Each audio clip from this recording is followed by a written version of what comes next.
Bienvenue dans la matrescence, vous écoutez l'épisode numéro 104 de la saison 4. Bonjour à toutes et bonjour à tous. La matrescence, c'est la contraction des mots maternité et adolescence pour expliquer la naissance d'une mère. Et si vous voulez en savoir plus, il suffit d'écouter le premier épisode. Dans ce podcast, on parle du postpartum, du 4e trimestre, de la joie d'être parent, mais de ses difficultés aussi. Bref, on parle de la vie.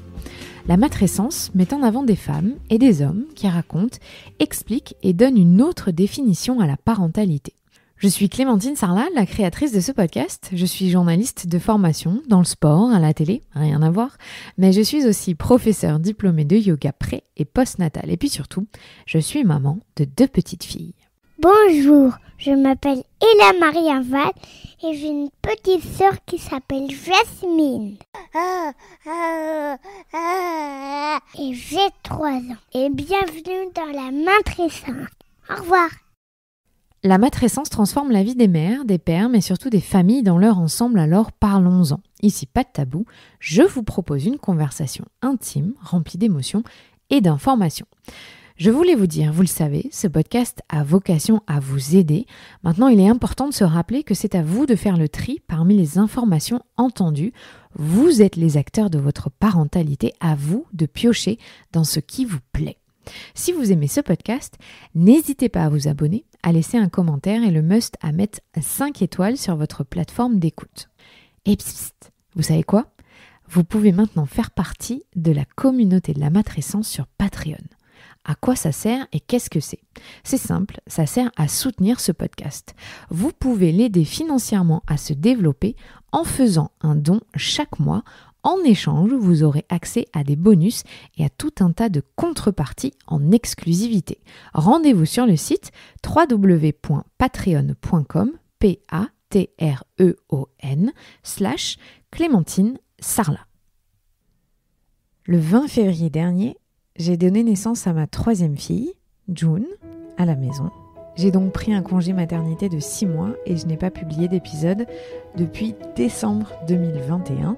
C'est donc le grand retour du podcast. Merci d'avoir patienté, merci d'être toujours présent et présente. Merci de votre soutien et de vos gentils mots au quotidien. Maintenant, place à l'épisode d'une série de 4.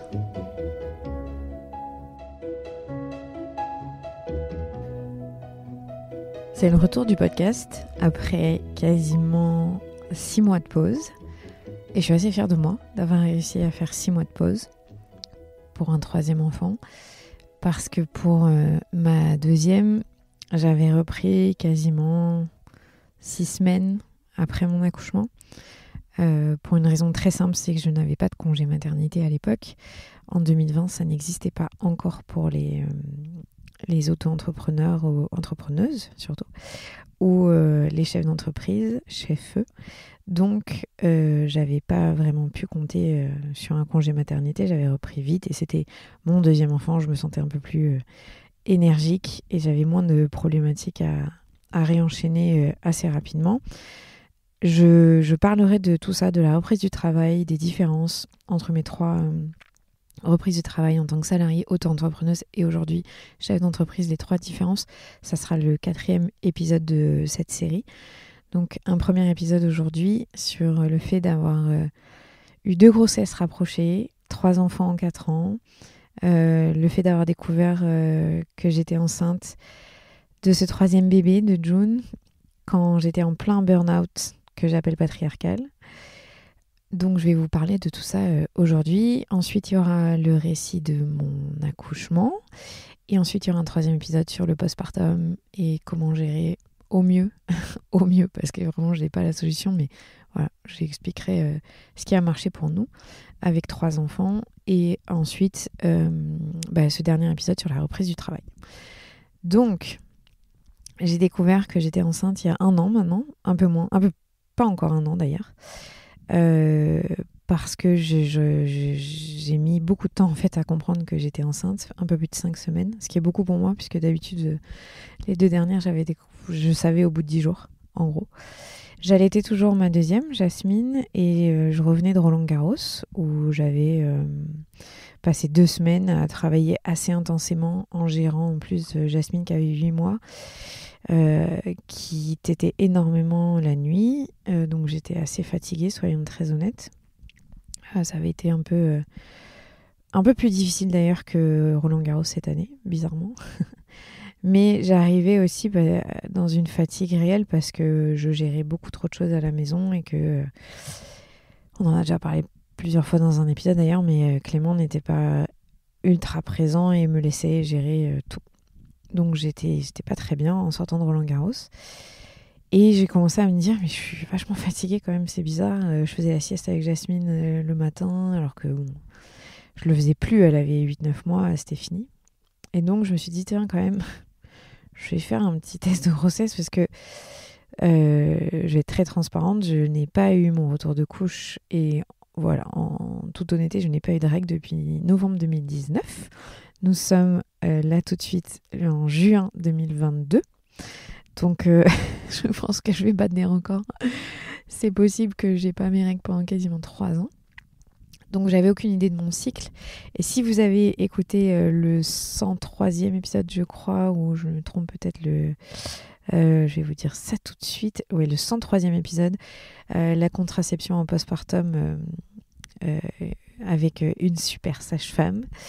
Et ben, vous allez comprendre que c'est compliqué pour les femmes de penser à sa contraception en postpartum et que ça devrait être quelque chose dont on discute bien en amont. Donc Myriam Bendris, qui est la sage-femme, elle l'explique. Je vous recommande cet épisode, c'est très intéressant et ça me concerne. Et donc voilà, j'allaitais et j'ai pas fait attention. Voilà, c'était une erreur de ma part, si on peut dire que c'est une erreur, je ne pense pas. Je suis aussi extrêmement fertile, soyons très honnêtes, puisqu'il a fallu un seul cycle et je suis tombée enceinte. Et on est plus fertile en postpartum simplement parce qu'on y pense moins à sa contraception, malheureusement, même si je sais qu'il y en a qui sont au taquet et vous avez bien raison. Bref, donc je suis tombée enceinte et j'ai découvert à 5 semaines après le début de la grossesse. Donc j'ai fait ce test et je suis allée acheter le test de grossesse en me disant je vais prendre un test avec écrit le nombre de semaines parce que si je suis enceinte, ça fait un petit moment déjà. Mais j'y croyais pas vraiment. Je me disais que c'était pas ça. Je voulais me rassurer, essayer de comprendre pourquoi j'étais si fatiguée. Donc je fais ce test un soir de juin, en train de débarrasser le lave-vaisselle. Je pose le test et en fait je faisais que regarder. Clément il regardait un match de rugby et j'étais là non c'est sûr que c'est pas ça et tout. Et là je vois le test, plus de 5 semaines je crois il est écrit. J'étais là mais ce n'est pas possible. Ce n'est pas possible. J'étais dans un état de fatigue sincèrement. Mais c'est même plus de la fatigue, parce que la fatigue, on passe une bonne nuit, ça va mieux. Le burn-out, c'est vraiment différent. C'est beaucoup plus profond. J'étais vraiment dans un état de burn-out parce que j'avais la sensation que plus rien ne pouvait rentrer dans ma tête. Et que tout devenait infranchissable et que j'allais jamais réussir à pouvoir faire tout ce que j'avais à faire. Je prenais plus de plaisir à m'occuper de mes enfants. Donc ça, c'est un premier vrai signe dans le burn-out.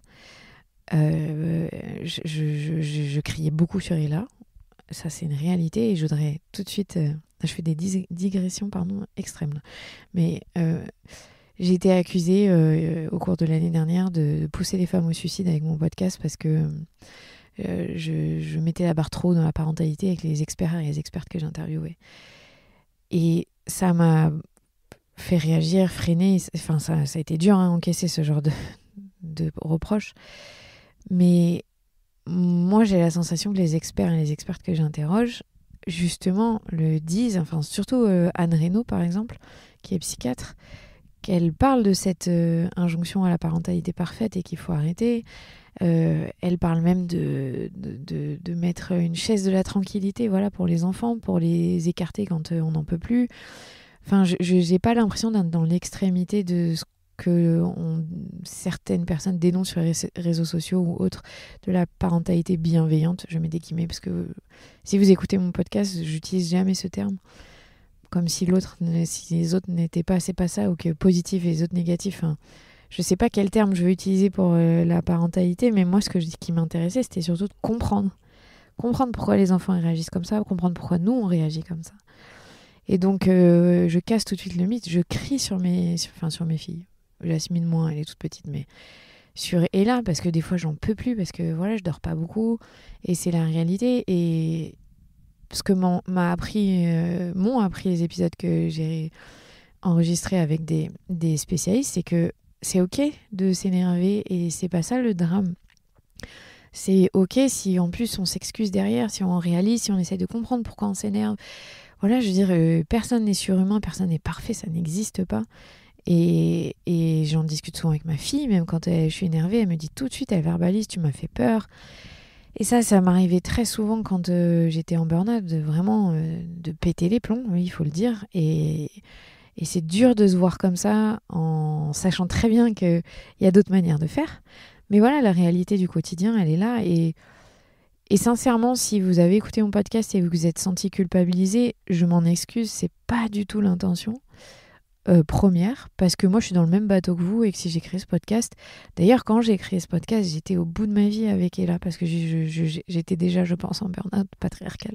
Je gérais beaucoup trop de choses et j'en pouvais plus, et elle me sursollicitait, j'en avais marre, alors que je comprenais pas pourquoi ça m'arrivait à moi, et c'est pour ça que j'avais besoin de comprendre à travers des experts, la neuroscience et les sciences sociales et des psychiatres, pour comprendre pourquoi ils réagissaient comme ça et pourquoi moi, surtout, j'arrivais pas à le gérer. Et ça m'a permis de comprendre qu'on a besoin d'être relayé, qu'on a besoin de prendre du temps pour soi. Et c'est sincèrement 100 fois plus facile de le faire quand c'est son troisième. Voilà, le premier, c'est très difficile et c'est normal. Donc, je reviens à ce que je disais, je découvre que je suis enceinte.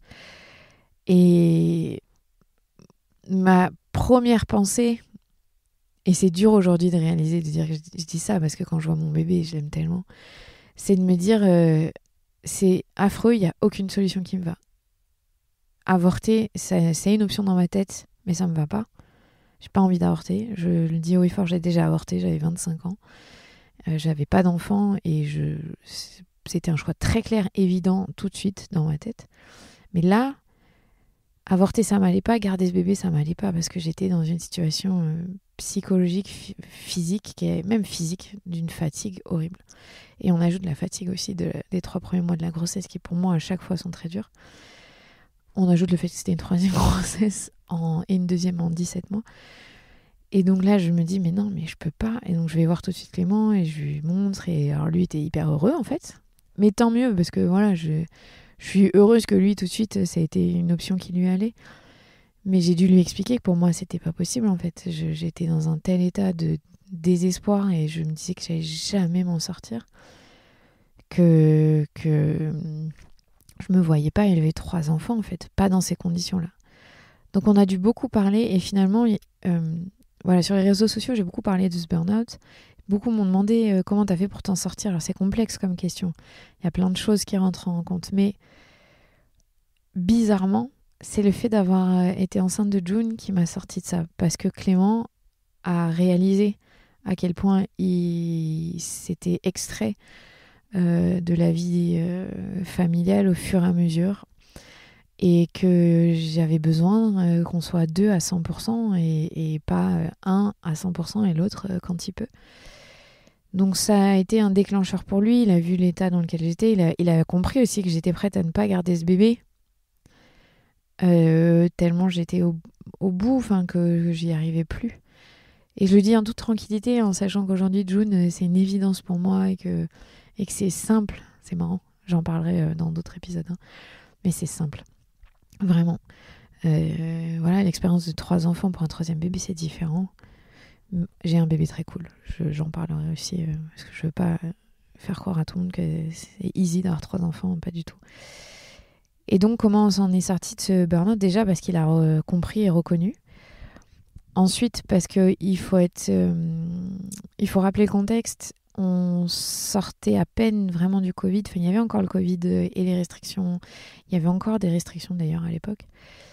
Et donc, on n'était pas entourés de la même manière. Nous, nos parents sont très présents. Et donc, j'avais jamais fait garder Jasmine, par exemple.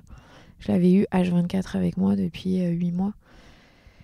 Donc c'était difficile. J'ai pris la décision d'arrêter d'allaiter parce que là par contre j'avais besoin d'une pause. C'était plus possible pour moi d'être dans cette ambiguïté. Mon corps, j'avais envie qu'il m'appartienne un tout petit peu avant que mon ventre sorte et que je ressente encore que je portais la vie. Même si moi je suis claquée dans les 3 premiers mois, donc j'ai bien ressenti. Et ce qui m'a, moi, personnellement sortie de ce burn-out, c'est de prendre une semaine pour moi. C'était prévu depuis longtemps.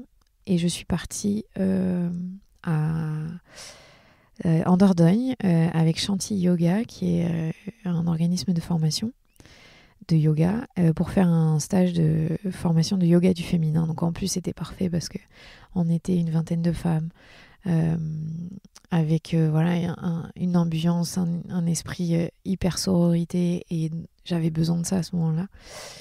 Et je me souviens d'un moment très fort et j'étais avec Justine, qui est une des invitées du podcast et qui est en train de devenir doula, d'ailleurs, coucou Justine, qui m'a accompagnée dans cette formation que ça disait trop, et on était toutes les deux. Je lui avais pas dit que j'étais enceinte et je l'ai annoncé là-bas. J'avais besoin de lui dire haut et fort, je crois, pour expliquer l'ambivalence dans laquelle j'étais à cette époque, parce que ça faisait pas 12 semaines encore, hein, donc je pouvais encore avoir le choix. Et dans un coin de ma tête, c'était toujours là, hein, cette option. Et je suis tellement reconnaissante qu'on ait cette option, nous, en France, de pouvoir choisir si oui ou non on veut mener à terme une grossesse. Et c'était fort parce qu'on était dans ce cercle de femmes où on se présentait. Et voilà, il y en a qui étaient en parcours de fertilité. Il y en a qui ne voulaient pas d'enfants. Il y en a qui en avaient. Enfin voilà, c'était intéressant parce qu'on était sur une formation du féminin où on ne parle pas que du fait d'avoir des enfants, puisqu'une femme, ce n'est pas qu'une mère, évidemment. Mais ça faisait du bien de se rappeler tout ça. Et j'ai eu l'espace pendant cette semaine-là d'être moi, d'être Clémentine. De ne pas être la mère de 2 enfants à l'époque, de ne pas être la compagne de quelqu'un, de ne pas être la femme qui passe à la télé, de ne pas être celle qui fait des podcasts, mais d'être moi. Et c'est précieux. Enfin, ce truc-là, si vous pouvez vous l'autoriser, c'est un budget. Mais bon, il y a d'autres choses à faire. Mais déjà de se former, donc de faire autre chose, de prendre du temps pour soi, d'être entre femmes. Je pense que c'est important aussi, mine de rien. Et surtout après une pandémie où on s'est écarté socialement de beaucoup de gens. Et donc moi, ça a été vraiment... Déjà, j'ai dormi plus de 2 heures d'affilée parce que Jasmine a tété toutes les 2 heures. Donc j'avais jamais dormi plus de 2 heures d'affilée depuis 8 mois. Et j'avais besoin, voilà. Et donc je l'ai sevrée cette semaine-là en partant. Clément a géré sans problème. Elle a un peu pleuré, évidemment, mais il a été là, il l'a accompagnée. Voilà, c'était tranquille. Et quand je suis revenue, c'était tranquille aussi. Mais donc cette semaine de formation, c'était mi-juillet. Ça a été... on a fait... je me souviens très bien du moment où dans ma tête c'est devenu clair que je voulais garder ce bébé. Et ça me met un peu les larmes aux yeux parce que c'est June aujourd'hui et que c'est ma fille et que voilà, c'est une évidence. Mais c'était il y a 1 an. Et moi, je suis pas quelqu'un qui tombe amoureuse de son bébé dans la grossesse. Pas du tout. Moi, j'ai besoin du contact physique pour le faire. Pour avoir cette alchimie en tout cas. Et donc, on était en cercle. Et on chantait avec un instrument traditionnel indien. C'était magnifique. On faisait des mantras, en fait. Et la vibration, le son. Ce mantra, il est magnifique. Peut-être que je pourrais le mettre dans le montage. Et c'était incroyable parce que j'ai ressenti une connexion avec ce bébé. À l'époque, c'était pour moi ce bébé. C'était pas mon bébé ou quoi, mais c'était ce bébé que je portais. C'était pas June encore. Et j'ai pleuré en lui disant que j'étais désolée d'être dans cette ambivalence, que c'était difficile pour moi. Enfin, je sortais toutes ces larmes qui avaient besoin de sortir. Ça faisait du bien. Et il y a une vibration particulière, on le sait, hein, le chant, ça fait quelque chose et ça déclenche. Il y a beaucoup de gens en séance de chant qui pleurent, qui lâchent les vannes, comme en yoga d'ailleurs. Et bref, c'était beau, c'était un beau moment. Je vous rassure, vous vous doutez bien, ça a fait partie de ma playlist, cette chanson, qui était magnifique.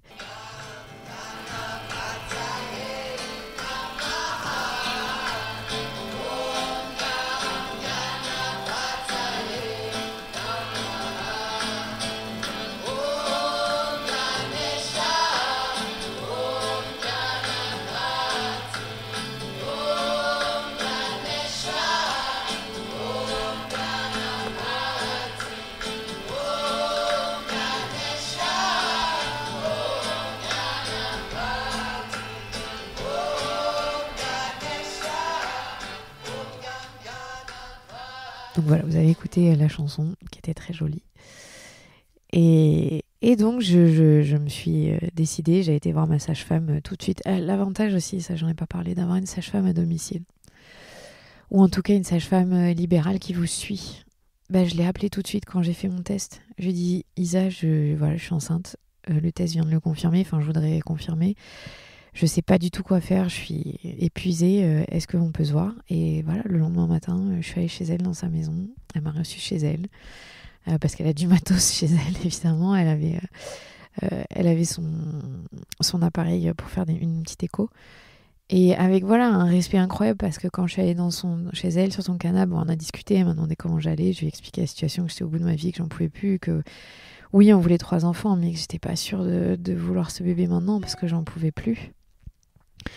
Et, euh, et c'était dur, et elle a compris tout de suite, aucun jugement. Enfin bref, voilà, du personnel soignant qui est à la hauteur, ça fait du bien d'être dans ces moments-là. Et elle a sûrement joué un grand rôle dans le fait que je sois sereine dans ma décision. Il y avait Jasmine avec moi, enfin voilà. Et elle me dit, bon, elle me dit, j'imagine que s'il y a 2 bébés, c'est trop pour toi et 2 embryons, tu voudras pas.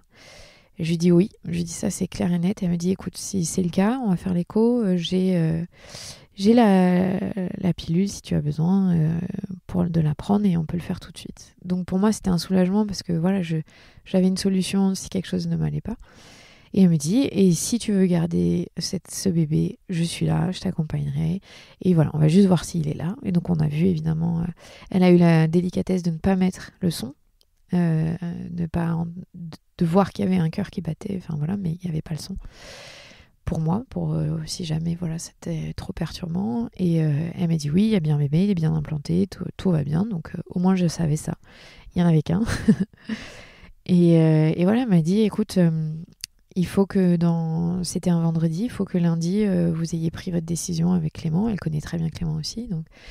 Et voilà, je suis là pour t'accompagner pour l'un ou l'autre. Il n'y a pas de problème. Et donc j'ai réfléchi tout le week-end, et on était là cette semaine. Donc je lui ai dit que voilà, je me voyais pas avorter. C'était pas une solution qui m'allait, que j'étais pas encore à 100% à l'aise avec le fait de garder ce bébé, mais que voilà, on allait le garder, et qu'on ferait évidemment un accouchement à la maison. Et on était à cette semaine, et vous voyez, jusqu'à la 12e semaine, je l'ai eu dans la tête que j'avais le droit d'avorter, et qu'il fallait que je sois claire avec moi. Et ça m'a pris jusqu'à la 11e semaine, où j'étais à la formation. C'était pas évident, mais voilà. Et le fait de le verbaliser, de le dire aux gens aussi, ça aide à se dire, ouais, ok, je commence à être à l'aise avec ce choix. Et c'est en sortant de cette formation que j'étais très à l'aise avec mon choix, même si j'étais paniquée, même si c'était dur. Et d'ailleurs, j'ai commencé à revoir une psy à ce moment-là, parce que j'avais besoin, j'avais besoin de déposer tout ça et de dire ma peur. C'est une chose de le dire à Clément qui comprend pas tout à fait, c'est une autre chose de faire une thérapie et d'essayer de comprendre. Et donc on a mis en place des petites choses avec cette psychologue pour que la charge que j'avais s'évapore au fur et à mesure. Et voilà, j'ai coupé 2 mois. Si j'avais été salariée, j'aurais été en arrêt maladie. C'était pas le cas pour moi, je peux pas, mais j'ai coupé juillet-août de tout. Des réseaux sociaux, de la matrescence, enfin du podcast, des mails. J'avais vraiment besoin. Enfin, de toute façon, j'étais plus capable. Mon cerveau n'était plus capable de traiter une seule information. C'était pas possible. Voilà, le burn-out, c'est ça. On est en surchauffe, et il y a un moment, le cerveau, il dit stop. Et donc, c'est ce qui s'est passé, et c'était génial ces vacances, parce que voilà, c'est très étrange pour moi, mais mon mec n'est pas passionné par les vacances. J'ai du mal à comprendre ça, mais c'est le cas. Alors que moi, je suis passionnée par les vacances. Vraiment, c'est ma vie. Je travaille parfois intensément pour pouvoir avoir des longues vacances. Et j'écoutais dans un podcast il n'y a pas longtemps, d'une entrepreneuse qui disait, je sais plus ce que c'était le podcast, mais qu'elle travaillait 3 semaines à fond. Alors, elle n'a pas d'enfant, mais je trouvais ça très intéressant. 3 semaines à fond, et 1 semaine, elle partait voyager dans une ville d'Europe, et du temps pour elle. Bah voilà, je trouve que si c'est son équilibre, c'est super. Moi, j'aime bien, quand je ne suis pas mère au foyer de 3 enfants, ou en tout cas à m'en occuper beaucoup, bosser intensément et prendre juillet-août si je peux m'arranger comme ça. J'ai un luxe inouï, je le sais, je suis indépendante. Voilà, ma sœur elle a 5 semaines et je sais à quel point c'est une galère. Mais donc là c'était pas des vacances au final, c'est que vraiment j'étais en arrêt maladie en fait, et je pouvais plus. Et donc il a pris 3 semaines de vacances pour la première fois depuis qu'on est ensemble d'affilée. Et ça a été un soulageant parce que voilà, H24, on était 2. Et c'était plus H24, je suis seule. Avec ponctuellement, il vient aider. Je déteste ce terme, mais là c'était un peu ça, puisqu'il n'était pas impliqué à fond. Et donc là, on a complètement rééquilibré la balance et on en parle dans un épisode qu'on a fait ensemble. Vous pouvez écouter un épisode, je vais vous rechercher tout de suite le numéro, où on parle des inégalités dans le couple, encore une fois, et dans le couple hétérosexuel. C'est l'épisode, je vous dis ça, 91 du 17 septembre. Et donc c'est comme ça qu'on a rééquilibré la balance et ça m'a fait énormément de bien et ça m'a conforté dans le fait que... Et lui, il a eu ce discours qu'il allait être présent évidemment, que c'était pas une option et qu'il savait bien qu'avec 3 enfants, c'était pas possible de me laisser la main, qu'on allait être une équipe. Et c'est ce qui se passe. Je parlerai dans un autre épisode du postpartum, c'est vraiment ce qui se passe et c'est top. Donc je n'ai pas de regrets par rapport à ça, ça marche. Il lui a fallu 3 enfants, il m'en a fallu qu'un, mais voilà, on y est. Donc c'est comme ça que ça s'est passé, le fait d'avoir ces 2 grossesses rapprochées. Je déteste la grossesse, c'est dur. Voilà, chacune son ressenti. Pour moi, c'est très dur, c'est compliqué la grossesse, j'aime pas ça. Je m'épanouis pas et voilà, en novembre, ça a été le tunnel de la mort. On a eu on a eu gastro, Covid, grippe, tous ensemble à 5. J'ai eu le Covid, j'étais vaccinée. Je l'ai eu un peu violent parce que forcément j'étais fatiguée avec la grossesse. Et surtout, j'ai perdu le goût, l'odorat. Je n'ai pas retrouvé le goût. Et ça a été pour moi le début d'un truc très négatif parce que je pense que je ne suis pas la seule. J'en ai jamais parlé d'ailleurs sur les réseaux sociaux. J'ai perdu le goût, donc j'ai perdu toute sensation de satiété. Donc j'ai commencé à beaucoup manger.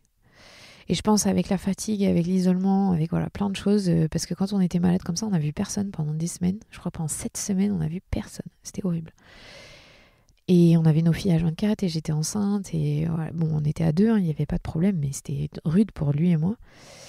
Moi, on ajoute le fait que 2 grossesses en 17 mois, complexe. Et 3 grossesses en 4 ans. Et donc j'étais fracassée et j'ai beaucoup mangé. J'ai pris beaucoup de poids sur cette grossesse.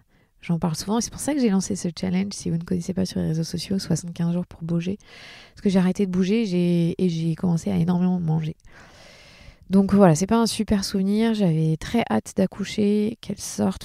Non, encore une fois, l'ambivalence. J'avais très peur. Vraiment, j'avais très peur. Je savais pas quoi m'attendre et comment j'allais gérer. Est-ce que j'allais aimer... Alors, non. Je crois que j'ai eu très peur d'avoir ce 3e bébé parce que j'adore les nourrissons. Voilà, moi je fais partie des femmes qui aiment ça, mais à un point, je suis à 100% avec les nourrissons, mais c'est ma passion les nourrissons. Je pourrais refaire franchement des bébés s'il restait nourrissons. Après c'est un peu plus dur, on est d'accord. Parce que moi j'ai des bébés faciles, qui n'ont pas de RGO, pas de problème physique, voilà.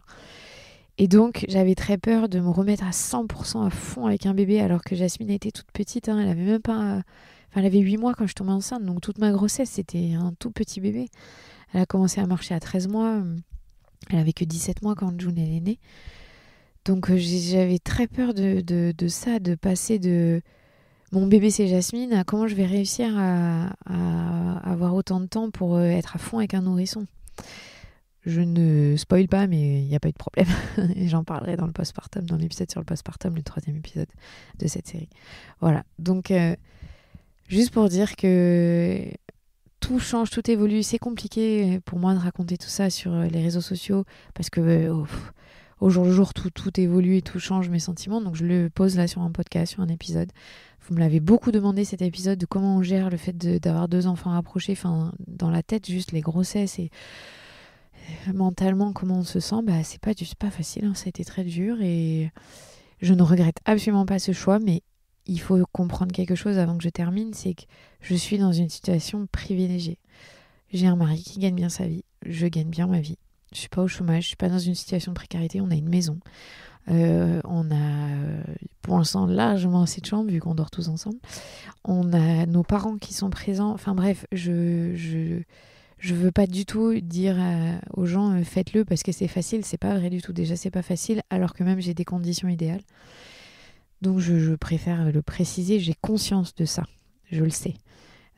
C'était pas le cas au début, que j'avais pas forcément conscience de tout ça. Aujourd'hui, je le sais. Mais aussi, voilà, cette situation et financière et de travail, de flexibilité, je me la suis créée. Je ne me dédouane pas. Je veux pas qu'on... C'est toujours compliqué ça parce qu'on enlève souvent aux femmes leur réussite et moi je suis pas pour qu'on fasse ça. Je suis fière de bien gagner ma vie, je suis fière d'avoir créé et pris des risques et d'avoir créé une vie qui me convient et d'avoir de la liberté et du temps parce que je pense que c'est très important dans nos modes de vie à 100 à l'heure. Et je suis très ok avec le fait de ralentir et de ne pas être dans le rush tout de suite d'avoir repris. Je suis fière de moi d'avoir réussi à le faire parce que je pensais ne pas être capable. Voilà. Donc la semaine prochaine, je vous raconte mon accouchement.